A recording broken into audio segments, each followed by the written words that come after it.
જે 7 આરોપી છે એ પૈકી 2 મુખ્ય સૂત્રધાર છે.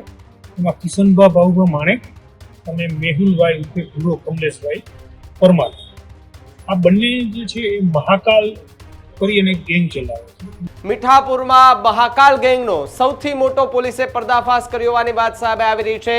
અસામાજિક અશાંતિ ફેલાવવાના ગુનામાં સંકળાયેલા આરોપીઓ સામે કાર્યવાહી કરવામાં આવી રહી છે.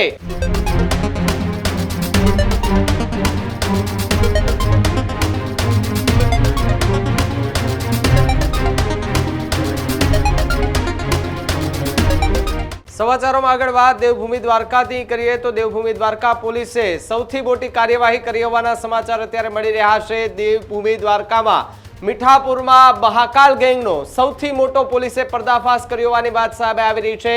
ગુપ્ત માહિતીના આધારે છેલ્લા કેટલાય સમયથી ગેંગ પર જિલ્લા પોલીસની નજર હોવાની પણ વાત, સાથે જ મહાકાલ ગેંગના મુખ્ય સૂત્રધાર સહિત 7 લોકોને ઝડપી પાડવામાં આવ્યા છે.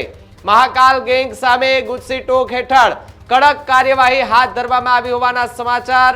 અસામાજિક અશાંતિ ફેલાવવાના ગુનામાં સંકળાયેલા આરોપીઓ સામે કાર્યવાહી કરવામાં આવી રહી છે.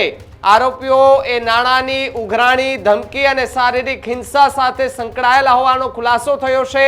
દ્વારકામાં વેપારીઓ અને માછીમારોને ધમકી આપી વસૂલી કરતા હોવાનો પણ ખુલાસો થયો છે.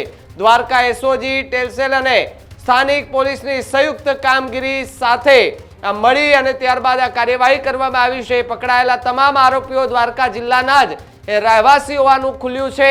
બીજી તરફ દ્વારકા જિલ્લાની પોલીસને આ સૌથી મોટી કાર્યવાહી કહી શકાય કે જ્યાં જે મહાકાલ ગેંગ હતી કે જે આ રીતે લોકોને ત્રાસ આપતી હતી, પૈસા ઉઘરાવતી હતી, વેપારીઓ માછીમારોને ત્રાસ આપીને પૈસા ઉઘરાવવાના પ્રયત્ન કરતી હતી. અનેકો ફરિયાદ મળી હતી. ત્યારબાદ પોલીસે ચાંપતી નજર એમના પર રાખી હતી. મોકો મળતાની સાથે જ આ ગેંગ જે છે તેના પર ત્રાટકીને તેમની એ ધરપકડ કરી છે. હાલ તો એમને પર ગુનો નોંધી અને હવે તપાસ હાથ ધરવામાં આવી રહી છે. હવે કયા કયા નામો આગળ ખુલે છે જોવાનું રહ્યું, પણ આખી ઘટનાને લઈને પોલીસ શું કહી રહી છે આવો એમને સાંભળીએ.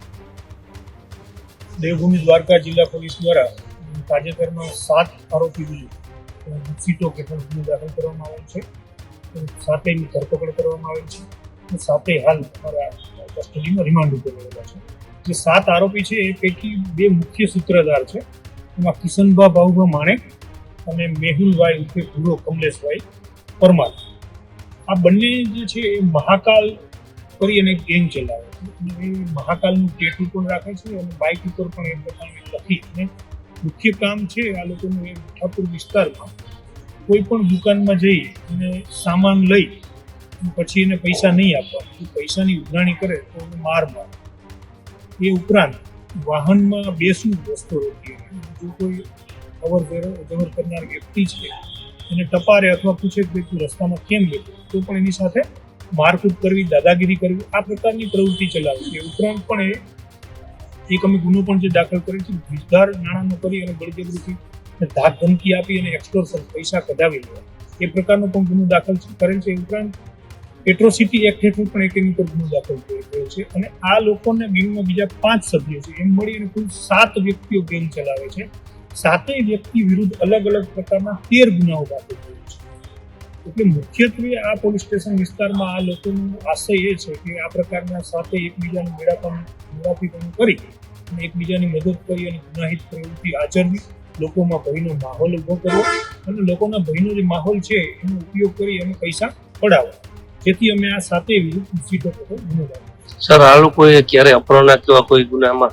હમણાં તાજેતરમાં જેને એક જીગર ભાઈ કરી છે એનું અપહરણ કરેલું અને અમે એને છોડાવ્યો છે અને એ ગુનો પણ દાખલ થયો છે. ત્યાર પછી જ અમે બીજો એટ્રોસિટીનો ગુનો દાખલ થયો અને ત્યાર પછી જ અમે ગુજસીટો એડ કર્યો. આવા ગુનાઓ બને છે તો સ્થાનિક લેવલે આપણે પબ્લિકને કઈ સંદેશો તમારે આપવો હોય? પબ્લિકને મારો એ જ સંદેશો છે કે કોઈ પણ પ્રકારના ભય વગર, કોઈ પણ પ્રકારનો કોઈનો ભય રાખ્યા વગર પોલીસનો સંપર્ક કરો અને અમે આવા ગુનેગારોને નેસ્તેદાર કરીશું.